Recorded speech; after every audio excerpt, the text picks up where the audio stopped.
Confidence is not something you wait for, it's something you earn.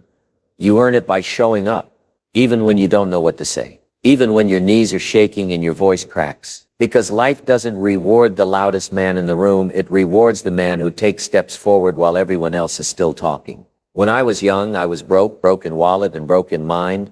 I didn't think I could do much. I thought people like me were supposed to just stay average. I believed that lie for too long. But here's what changed it all. A man named Earl Schoff told me, Jim, success is nothing but a few simple disciplines practiced every day, and something inside me shifted. Not because I suddenly became bold, but because I realized this: confidence wasn't a gift, it was a result. You don't get confidence from standing still. You build it by doing the thing you're afraid of over and over until it becomes a muscle. You want to know why most people never feel confident? It's because they wait for it to arrive. They sit in the chair of hesitation hoping one day a knock will come and it'll be confidence with a suitcase saying, "I'm here to live with you now." It doesn't work like that. Confidence doesn't come to those who wait. It comes to those who work. And here's the truth you need to hear: the more often you keep the promises you make to yourself, the stronger your self-respect becomes. And that's where real confidence lives, not in your achievements but in your self-trust. If you tell yourself, "I'll get up at 6, and you hit snooze, you just stole $1 from your confidence bank. But if you say, "I'll make 10 calls today," and you do, you just made a deposit. Confidence is the compound interest of kept promises. When I started speaking, I was terrified. The first time, I think I said everything I knew in 10 minutes flat. My mouth went dry. My palms were sweaty. But I didn't quit. I showed up again, and again, and again. And eventually, my voice caught up with my value. People often think, if I could just feel more certain, I'd take more action. But that's the wrong formula. You don't take action because you're confident. You become confident because you take action.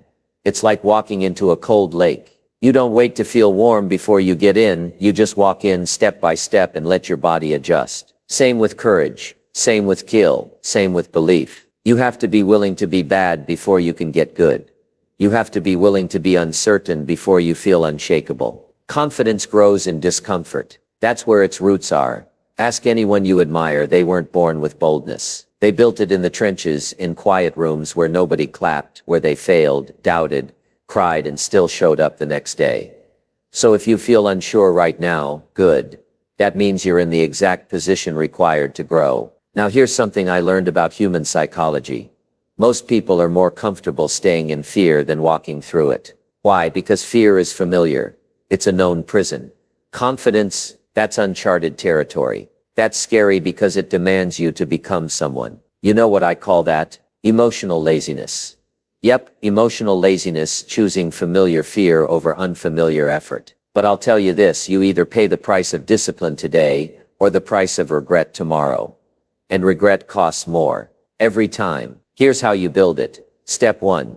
Set a promise so small it's impossible to fail. Wake up and say, "Today I will drink 3 glasses of water." Then do it. That's 1 brick. Next day, say, "I'll walk for 10 minutes. Do it. 2 bricks. Eventually the wall starts to rise. And that wall becomes your identity. That identity whispers, "I'm the kind of person who shows up."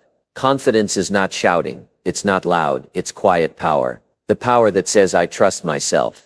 Do you know the feeling of trusting yourself? It's rare. It's not taught in school. But it's the only path to doing anything you want. Because when you trust yourself, you stop seeking applause. You stop looking for permission. You move not because you're sure it'll work, but because you're sure you will. That's confidence. And I've met people who've made millions and still feel empty because they never built it. Why? Because their money grew faster than their mind. They chased outcomes but neglected inner structure. And when the storm came, their empire cracked. Don't let that be you. Build your foundation before the success. Because when it arrives, it'll ask, "Can I trust you with this?" If your answer isn't a quiet yes, success will not stay. Confidence is what makes success stick. It's what makes you reliable. To yourself, to others, to life. And it begins right now with one decision. I will no longer betray my own word. That's the birthplace of all greatness. You can't feel strong in a mind you don't trust.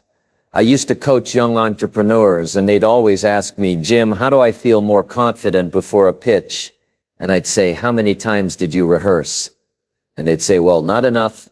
There's your answer. Confidence is a byproduct of preparation, not talking about it, not hoping for it, doing the work before the moment arrives. I knew a man who said, Jim, I want to become a speaker like you. I said, great, speak every day. He said, well, I don't have an audience. I said, the mirror is your audience, your car, your shower, your journal. Speak, because you can't become something by wishing. You become it by behaving. Confidence grows in behavior. Let me give you a truth that might sting. If you still believe that other people are more capable than you, that's not humility, that's mental laziness. Because humility is not shrinking, it's being accurate. Humility says I have room to grow. Insecurity says I'm not worthy of growing. And you better learn the difference. If you're afraid of judgment, good. That means you still care what people think. But here's the twist. Caring is not the enemy. Prioritizing it is. You should care, but not so much that it robs you of motion. Because the more you focus on their opinions, the more you lose your own voice. And without your voice, there's no confidence. There's only compliance. That's what most people live in. A life of compliance. Not contribution, not character. Just shape-shifting into whatever gets them the least resistance. But confidence says, here's who I am, even if you don't clap. Now let's talk about failure. That's the big fear, right? What if I fail? But let me ask you this. What's the alternative? Never trying? Living half a life? Dying with your voice still in your throat? Failure is not the problem. Fear of it is. Because confidence doesn't come from succeeding. It comes from surviving failure. From walking through embarrassment and realizing, I'm still here. When I failed my first business, I thought it was over. I thought the earth would swallow me whole. But do you know what I discovered? Nobody cared. Not in a cruel way, but in a liberating way. Most people are too busy with their own insecurities to care about yours. That's when I realized failure is only loud in your own head. And once you learn that, confidence finds a way in. You know what the world respects? Not the man who always wins, but the man who shows up regardless. Confidence is resilience. It's not glow. It's not perfection. It's grit. Now here's a subtle point. If you tie your confidence to outcomes, you will live like a leaf in the wind. Today they clap, you're confident. Tomorrow they boo, you're broken. That's not confidence, that's dependency. Real confidence says no matter what happens outside me, I know what's true inside me. You don't need everyone to believe in you. You just need you. And to get there, you need evidence. That's why I always tell people, track your wins. Write them down. Celebrate the small ones. Because the mind remembers pain louder than it remembers progress. Unless you record it. I kept a journal. Still do. It's not poetry, it's not for show, it's for war. It's where I remind myself who I am, what I've done, what I've conquered. Because when self-doubt comes knocking, and it always does, I open that journal like a shield. You want to build confidence? Build a record of effort, of honesty, of progress. It's not about being the best. It's about being better than yesterday's you. Now let's get honest again. Some of you are surrounded by people who drain your confidence. You speak an idea and they smirk. You show a dream and they laugh. You take a step and they pull you back. That's not love. That's sabotage in disguise. You cannot build a skyscraper with termites at the foundation. I'm not saying cut everyone off. I'm saying get serious about your environment. Your confidence is not just internal. It's ecosystemic. Protect your inputs, because they become your inner voice. When I started growing, I had to change rooms. Not because I was better, but because I was becoming different. And different makes some people uncomfortable. But don't shrink to keep them calm. Confidence says I will not apologize for becoming more.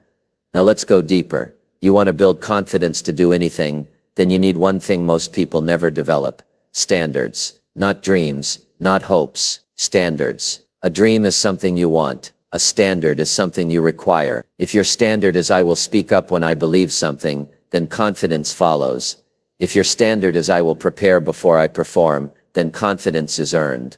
If your standard is I will not betray myself for applause, then confidence becomes who you are. People with no standards chase feelings. People with standards create identity. Confidence is just identity expressed. When you know who you are, you don't need volume. You don't need drama. You just move. Because self-trust doesn't scream. It whispers and it guides. And when you live by that inner compass, confidence is a natural outcome. You don't chase it. It arrives. Let me close this part with a visual. Imagine two people standing at the edge of a cliff. One is trembling. The other is calm. What's the difference? Not fear. They both feel it. But one of them has practiced walking edges. They've trained. They've fallen. They've learned. So now, fear doesn't freeze them. It focuses them. That's confidence.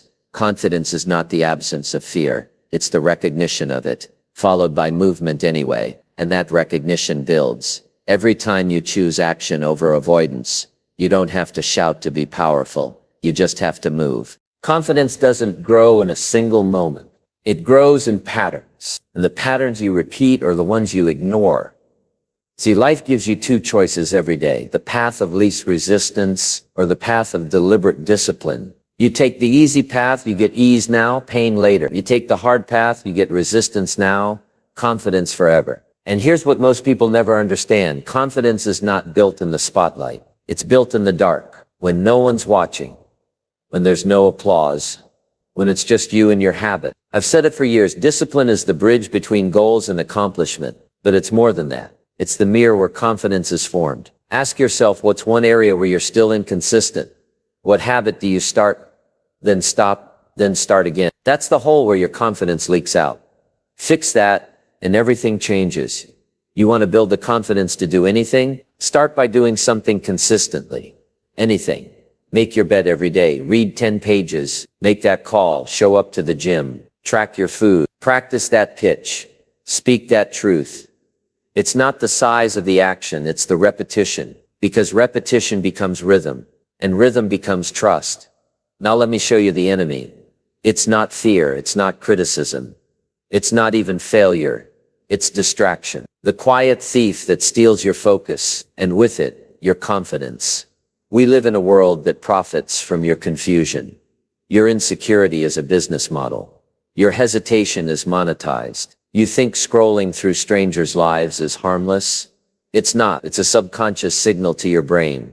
They matter more than me. And every time you compare yourself to someone's highlight reel, you bury your own worth just a little deeper.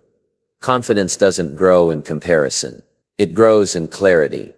Who are you? What do you want? Why are you still waiting? Those are the only questions that matter. You see, clarity is the fuel. The decision is the ignition. Confidence starts the moment you decide, not when you feel ready, not when you get permission, not when the weather's perfect or the economy is stable. Confidence doesn't care about your conditions. It cares about your choices. So make a decision today, a real one, not a hope, not a wish, not a maybe, a decision. I will no longer treat my word like a suggestion. I will behave like the person I'm becoming. I will walk through fear and let it educate me. Because yes, fear is a teacher, but only if you don't run. Confidence is the diploma you earn from staying enrolled in life's most uncomfortable classrooms. And you will be tested. Life will give you chances to shrink, to doubt, to hide. People will mock you. Doors will close. Things will fall apart. But your response, that's what determines your confidence. You don't rise when it's easy. You rise when everything says stop and you keep going. You rise when your excuses feel justified, and you still say no. You rise when no one claps, but you clap for yourself. That's when confidence becomes who. Now here's a twist no one talks about. Confidence will cost you relationships. Not because you're arrogant, but because some people were only comfortable with your insecurity. They liked you unsure. They liked you silent. They liked you small. The moment you start to believe in yourself, they'll feel threatened. Not because you hurt them, but because you remind them of what they're avoiding. And you have to be willing to lose people who prefer your weakness over your strength. That's part of the price. But on the other side, you gain something far better. You gain peace. You gain alignment. You gain a tribe that claps when you rise, not when you stumble. Let me say this directly. Confidence is not charisma. It's not posture. It's not tone of voice. It's a pattern. It's built one choice at a time. One promise kept. One step taken. One truth spoken. One fear faced. And over time, that pattern becomes identity. You want to be the kind of person who walks into any room and knows you belong? Then first, walk into your own life with that same energy. Show up, speak up, stand tall. Even if your voice shakes. Even if your knees buckle. Especially then, because real confidence is not the absence of tremble. It's the choice to move while trembling. I've said this for years, success is nothing more than a few simple disciplines, practiced every day. But what I didn't always say is that those disciplines build the person, and the person becomes unstoppable. That's what you want, not hype, not quick wins. You want a life that can't be broken. You want a mind that can't be hijacked. You want an identity that cannot be questioned. That's the end game of confidence. It's not about doing everything. It's about believing you can face anything. And if you've been waiting for a sign, this is it.